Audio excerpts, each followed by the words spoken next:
السلام عليكم ورحمة الله.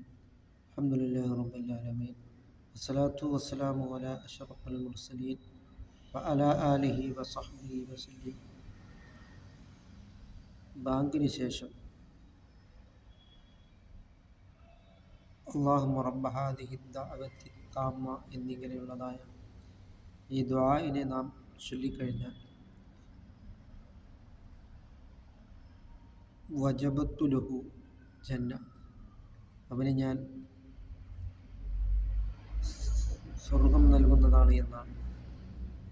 അവന് സ്വർഗം അവന് ഞാൻ സ്വർഗം നൽകുമെന്നാണ് സയ്യിദുനാ റസൂൽ കരീം സല്ലല്ലാഹു അലൈഹി വസല്ലം തങ്ങൾ പറഞ്ഞിട്ടുള്ളത്. അതുകൊണ്ട് ഈ ദുആഇനെ നാം പതിവാക്കുകയും ചെയ്യുക. അങ്ങനെ നാം ഇലല്ലാഹ്, അള്ളാഹുവിലേക്ക് നാം മടങ്ങുക.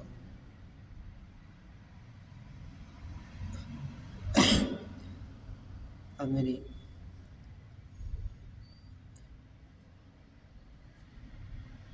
മൻ സ്വല്ല അലൈഹ അശറ സലവാത്ത്, നബി സല്ലല്ലാഹു അലൈഹി വസല്ലം തങ്ങളുടെ പേരിൽ ഒരു സലാത്ത് എഴുതിയാൽ 10 സലാത്ത് എഴുതിയതായ പുണ്യമാണ് അല്ലാഹു തആല നമുക്ക് നൽകുന്നത്. അതുകൊണ്ട് നാം അസ്സലാത്തു അലാ റസൂലില്ലാഹി സ്വല്ലല്ലാഹു അലൈഹി വസല്ലം, പുണ്യ നബി സല്ലല്ലാഹു അലൈഹി വസല്ലം തങ്ങളുടെ പേരിൽ ധാരാളമായി സ്വലാത്തുകൾ നാം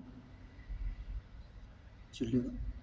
അങ്ങനെ തഖ്വയിലായിട്ടുള്ള ജീവിതം നാം നയിക്കുകയും അദ്ദുനിയ മസ്റഅത്തുൽ ആഖിറ, ഈ ദുനിയാവ് ആഖിറത്തിലേക്കുള്ള കൃഷിയിടമാണ് എന്നാണ് സയ്യിദുനാ മുഹമ്മദ് റസൂലുള്ളാഹി സ്വല്ലല്ലാഹു അലൈഹി വസല്ലം തങ്ങൾ പറഞ്ഞിട്ടുള്ളത്. അങ്ങനെ നാം ഇലല്ലാഹ്, അല്ലാഹുവിലേക്ക് നാം മടങ്ങുക. അല്ലാഹു തആല നമ്മുടെ എല്ലാ സൽക്കർമ്മങ്ങളും അല്ലാഹു തആല കബൂലാക്കുകയും ചെയ്യുമാറാകട്ടെ.